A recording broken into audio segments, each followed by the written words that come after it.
Saatnya ngopi bareng, namun sebelumnya jangan lupa like, subscribe, dan tekan tombol notifikasinya. Serta bagikan kepada yang lain.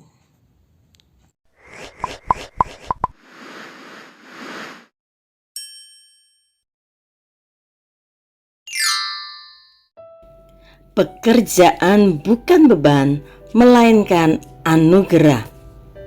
Ketika Om mengundang kami untuk mengunjungi beliau di daerah Transmigrasi, beliau mengatakan silakan mampir untuk melihat kehidupan para petani transmigrasi. Kami berpikir kami akan melihat daerah transmigrasi seperti yang kami lihat di televisi, dengan rumah-rumah papan yang berjajar di sepanjang jalan tanah seperti ini atau seperti ini. Kami merasa aneh ketika yang menjemput kami membawa kami ke sebuah KUD dan mempersilahkan kami untuk masuk. Kami mengikuti saja sambil bertanya-tanya dalam hati. Dan di dalam KUD itu ada kursi-kursi yang berjajar. Kami disambut oleh beberapa orang pegawai dari KUD tersebut dan mempersilahkan kami masuk.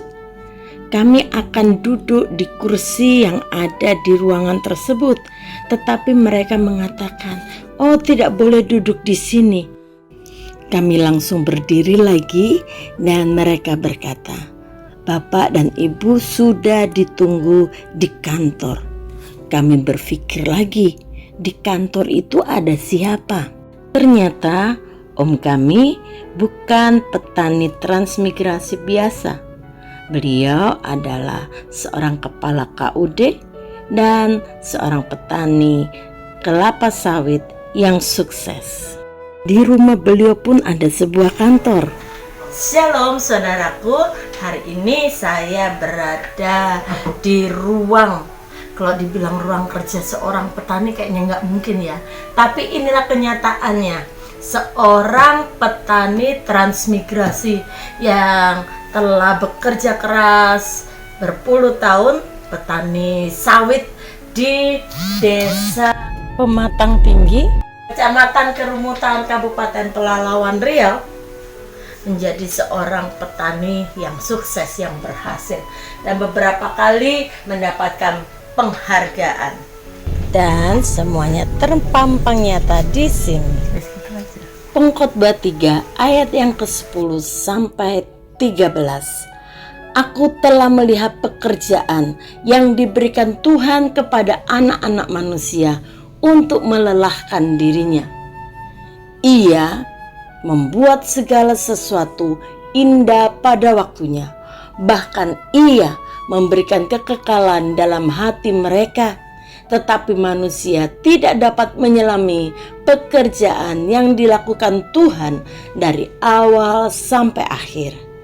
Aku tahu bahwa untuk mereka tidak ada yang lebih baik daripada bersuka-suka dan menikmati kesenangan dalam hidup mereka, dan bahwa setiap orang dapat makan, minum, dan menikmati kesenangan dalam segala jeripayanya. Itu juga adalah pemberian Tuhan. Saudara, pekerjaan tidak boleh diartikan sebagai sesuatu yang membebani hidup kita. Alkitab menyatakan bahwa pekerjaan kita merupakan anugerah dari Tuhan. Dan dengan bekerja, kita dapat menikmati hasil jeripaya kita dengan bersukacita, dan hal ini pun sesuai dengan kehendak Tuhan. Pengkhotbah 5 ayat 17 dan 18. Lihatlah, yang kuanggap baik dan tepat ialah kalau orang makan, minum, dan bersenang-senang dalam segala usaha yang dilakukan dengan jeripaya di bawah matahari selama hidup yang pendek yang dikaruniakan Tuhan kepadanya, sebab itulah bahagiannya. Setiap orang yang dikaruniai Tuhan kekayaan dan harta benda dan kuasa untuk menikmatinya untuk menerima bahagiannya dan untuk bersukacita dalam jeripayanya, juga itu pun karunia Tuhan. Dari pembicaraan kami, saya mendapatkan 4 prinsip dalam menikmati pekerjaan sebagai anugerah Tuhan. Bekerja dengan hikmat, tidak ngoyo, supaya ketika sudah tua masih bisa menghasilkan uang. Ada orang yang sama-sama muda, dia ngangkut air, dia yang kuat ini dia lebih banyak, dia embernya besar-besar. Terus ada orang yang dia sederhana, dia nggak kuat, dia pakai ember kecil. Tapi samping itu dia sebelum tenaganya capek, dia ada gali bikin kalen, bikin parit katanya. Nah, di saat orang ini yang tadi yang kuat itu kehabisan tenaga, ya dia udah nggak bisa menghasilkan air lagi. Nah, sementara orang yang sederhana ini tadi, yang artinya dia mencari rezeki yang cukup untuk makan, artinya nggak serakah. Dia ambil 2 ember, tapi dia sambil gali-gali. Selagi dia semasa dia sudah tua, udah nggak punya tenaga, air ini udah ngalir, udah ngalir. Berprinsip bagaimana semasa muda ini aku berjuang, tapi saat nanti aku udah lemah, saat aku udah tua, aku udah ini kebun sawit ini masih tetap menghasilkan uang. Tidak eman-eman dalam memberi persembahan karena menyadari semua berkat Tuhan. Itu makanya artinya maaf bukan pamer, artinya nggak eman kolektor itu kayak gitu. Wong nggak kerja kok nggak metu keringet duitnya metu dewe kok ibaratnya kayak gitu. Bekerja bukan hanya untuk uang. Terus yang mesti nyambil gawe itu harus dihargai uang. Harus kayak tadi harus enggak semua pekerjaan harus menghasilkan uang. Nah, misalnya kayak gitu tuh tadi, kontraktor dari pabrik itu mulai berdiri sampai sekarang. Itu makanya orang bingung tuh. Dari pabrik itu berdiri udah berapa puluh tahun, udah ganti pimpinan berapa kali. Ya artinya fine aja, mau ganti katanya ini jahat, ini kejam, ya udah terserah, bodo amat. Yang penting aku kerja apa yang kerja sesuai dengan SOP tak kerjakan. Bukan yang ngerjakan anggota. Nah, kalau misalnya kamu masih tetap kerja, pengen kerja, ya udah kamu kerjakan, tapi dengan standar apa yang dia mauin. Ya, gitu. Ya kayak kehidupan lekmu ya itu tadi. Makanya kok seolah-olah kok kayak aneh nih, misalnya petani nggak boleh duduk di ruangan kayak gitu. Mungkin ya apa salah gitu loh. Nggak salah, terkejut. Salah sih enggak salah sih enggak.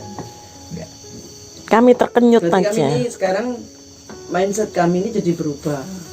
Petani itu bukan seperti yang dulu di kebun saja, tapi mindset yang petani sukses ternyata bisa seperti itu, bisa lebih dari Iya, memang artinya artinya kan ya itu tadi kan, artinya ya untuk menerima berkat Tuhan itu kan harus nggak harus jadi petani gitu artinya. Ya artinya gini, contoh kalau misalnya mungkin di Surabaya pernah nggak dengar anaknya tukang becak, dia kuliah umlaut, dapat beasiswa ke apa? Iya, kan nggak salah dia, tukang becak kan nggak salah, karena ya mungkin dia rezekinya dapat dari itu. Ya demikian juga kalau orang terang dulu untuk berangkatkan itu tadi, orang-orang yang pintar-pintar itu tanah itu yang subur itu ya cuma di Jawa, di luar Jawa itu udah nggak ada artinya tanahnya udah nggak bisa ditanami. Iya. Biarin aku yang nyoba. Buat kami petani transmigrasi bisa sukses itu kan hebat. Ini lebih hebat lagi, udah sukses. Terus menjadikan orang lain juga sukses.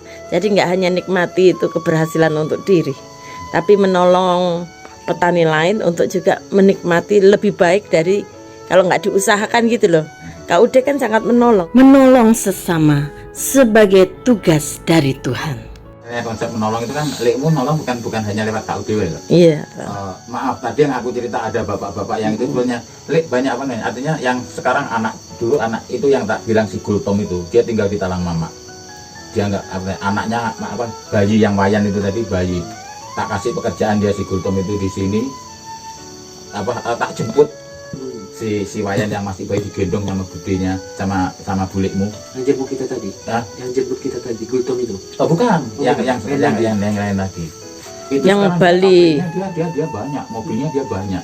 Tapi bukan hanya itu aja, banyak yang jadi gini, dulu dia ikut lek kerja, dia terus setelah artinya dia baik, tak masukkan ke perusahaan. Sampai sekarang ada Alek orang Jawa, dia nikah sama Boru Ginting. Itu sekarang dia di HU artinya banyak yang anak-anak angkat Lele ini yang jauh lebih berhasil dari Lele cara ininya. Mereka ketemu masih cium tangan. Ya, itu Walaupun tadi. ada yang artinya sekarang mereka sudah berhasil pura-pura nggak nengok ya ada juga. Tapi itu bukan tugas kita untuk menghakimi. Iya. Yang tugasnya Lele itu sebagai manusia ya berusaha berbuat baik, membantu, bukan karena ingin diapa-apain. Ya. Karena memang tugasnya kita manusia itu saling membantu, saling Iya. menolong. Petani sukses yang menyukseskan orang lain, sehingga petani lain jadi sukses. Mungkin kayak gitu. Iya. Bapak, terima kasih untuk pekerjaan yang Tuhan berikan kepada kami. Pimpinlah kami dalam pekerjaan kami hari ini, sehingga kami dapat mempermuliakan nama-Mu. Biar tujuan hidup kami adalah mempermuliakan Tuhan dan menikmati Tuhan selama-lamanya. Kami berdoa, kiranya pandangan hidup kami tentang pekerjaan terus dikuduskan oleh Tuhan. Kuduskanlah juga pekerjaan kami. Di dalam nama Tuhan Yesus kami berdoa. Haleluya. Amin. Bekerjalah bukan semata-mata untuk hidup atau untuk makan, tetapi lebih dari itu, bahwa hasil pekerjaan kita dapat mempermuliakan Tuhan, dipakai untuk pekerjaan Tuhan, dan melalui pekerjaan kita, orang-orang juga menerima hidup kekal. Tuhan Yesus memberkati.